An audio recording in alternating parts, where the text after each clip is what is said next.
आचार्य प्रशांत जी के आध्यात्मिक विचारों की समीक्षा के 7वें एपिसोड में आपका स्वागत है। आचार्य प्रशांत जी कहते हैं कि मैं हूं ही नहीं, मेरा होना एक झूठ है, एक भ्रम है जिसे हमें मिटाना है। तो मैं आज आचार्य प्रशांत जी के इसी विचार की समीक्षा करूंगी।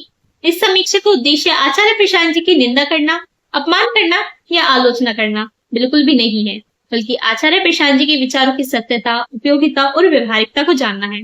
आचार्य प्रशांत जी के विचारों की सच्चाई जानने के लिए वीडियो को अंत तक जरूर देखें। इस तरह की और वीडियो देखने के लिए जल्दी से चैनल को सब्सक्राइब कर लें। मैं हूं ही नहीं, इस संबंध में आचार्य प्रशांत जी कहते हैं कि पुरानी कोशिका मर जाती है और नई कोशिका आ जाती है। 4-6 साल में हमारा पूरा शरीर ही बदल जाता है, तो हम है ही कहाँ। पर आचार्य प्रशांत जी का यह कहना गलत है, क्योंकि बेशक शरीर बदल जाता है, पर हमारा होने का एहसास हमेशा वही बना रहता है।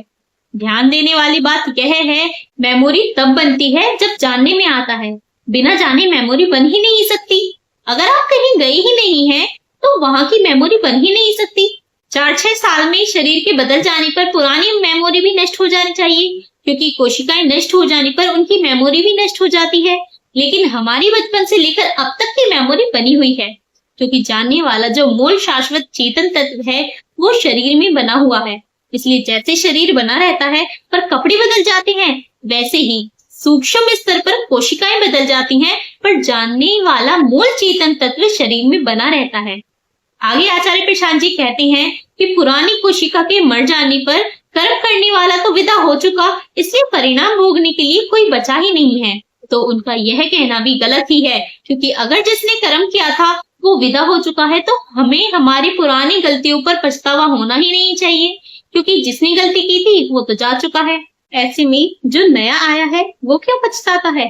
इसका कारण यह है कि मूल शाश्वत चेतन तत्व शरीर में बना हुआ है, इसलिए वही अपनी गलतियों पर पछताता है। आचार्य प्रशांत जी जब कोशिका के आने और जाने की बात करते हैं, तो उनके इस विचार में एक जोल यह भी है कि पढ़ाई किसी कोशिका ने की, एग्जाम दूसरी कोशिका ने दिया, नौकरी तीसरी कोशिका की लगी, पर खुश चौथी कोशिका यह सोचकर होती है कि बड़ी मेहनत की थी, पर ना तो उसने पढ़ाई की, ना उसने एग्जाम दिया और ना उसकी नौकरी लगी, सिर्फ बड़ी मेहनत की थी, यह सोचकर वो खुश क्यों हो रही है?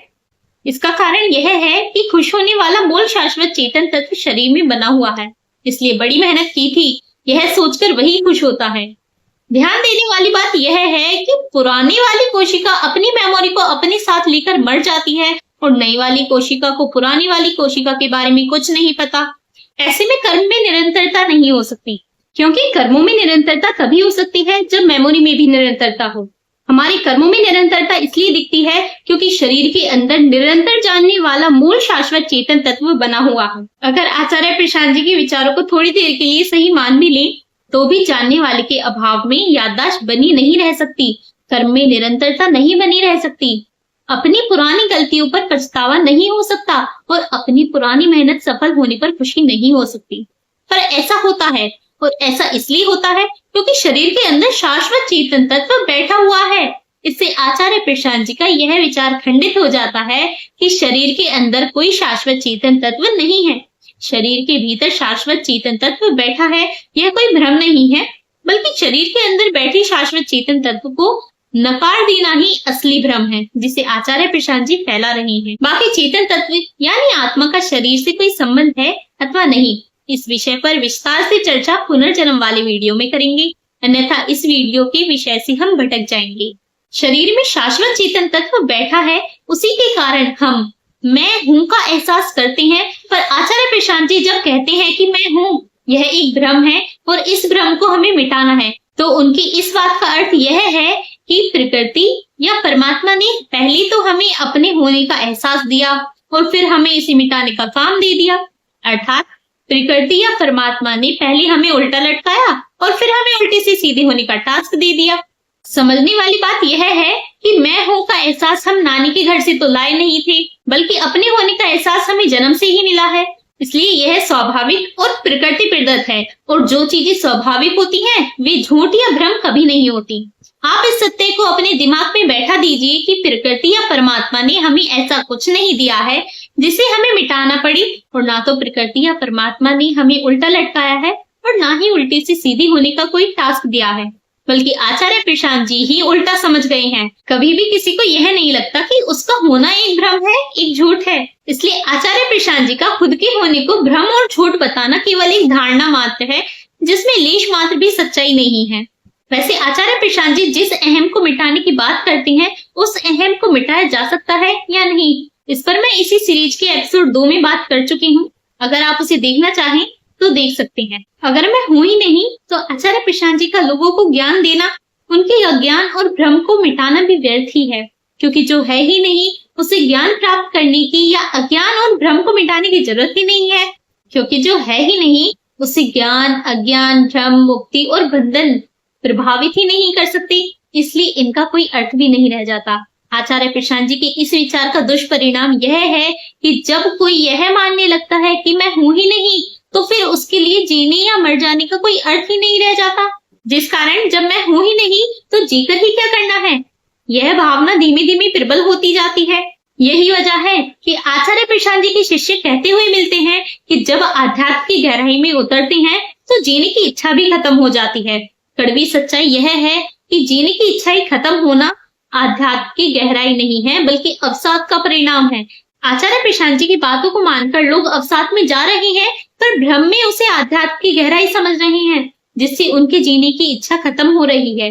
इसलिए आचार्य प्रशांत जी के विचार बताशे में रखे हुए जहर की तरह हैं, जो ऊपर से तो मीठे लगते हैं लेकिन अंदर से इंसान को कहीं का नहीं छोड़ते। वैसे भी आचार्य प्रशांत जी जब यह कहते हैं कि मेरा होना झूठ है, तो यह कहकर वे खुद स्वीकार कर रहे हैं कि मैं झूठा हूँ, और जब वे झूठे हैं तो उनका ज्ञान अपने आप झूठा हो जाता है। इसलिए जब आचार्य प्रशांत जी और उनका ज्ञान दोनों झूठे हैं, तो लोगों को उनकी बातें मानने की कोई जरूरत ही नहीं है। कमाल की बात है कि दुनिया में जितने भी पंथ हैं, वे सब खुद को सच्चा बताकर अपना प्रचार करते हैं, पर आचार्य प्रशांत जी खुद को और खुद के ज्ञान को झूठा बताकर अपना प्रचार करते हैं। और इससे भी कमाल की बात यह है कि लोग इनकी बनाई झूठों की जमात में शामिल हो जाते हैं। यह एक बड़ी रोचक केस स्टडी है कि आईआईटी और आईआईएम के नाम पर आचार्य प्रशांत जी ने झूठ बेच डाला और लोगों ने खरीद भी लिया। अब सोचने वाली बात यह है कि जिन्होंने आचार्य प्रशांत जी का झूठ खरीदा है, उनकी बुद्धि का स्तर कैसा होगा। पर सबसे दुखद बात तो यह है कि आचार्य प्रशांत जी अपने झूठ और अपनी बेसिर पैर की बातों को कृष्ण जी और ऋषियों की बात बताते हैं। अपने झूठ को प्रचारित करने के लिए इन्होंने कृष्ण जी और ऋषियों को नहीं छोड़ा, जिसके लिए इन्हें माफ नहीं किया जा सकता। अगर आप इस वीडियो में बताई गई मेरी बातों से सहमत हैं, तो इस वीडियो को अधिक से अधिक लोगों तक शेयर करें और समाज में जागरूकता लाने और लोगों को सही दिशा देने में अपना योगदान दें। जाते जाते मैं आपसे यही निवेदन करूंगी कि अगर वास्तव में आप आध्यात्म को समझना चाहते हैं और दुखों से छोड़कर जिंदगी को खुशहाल बनाना चाहते हैं, तो आप मुझसे जुड़ सकते हैं। धन्यवाद।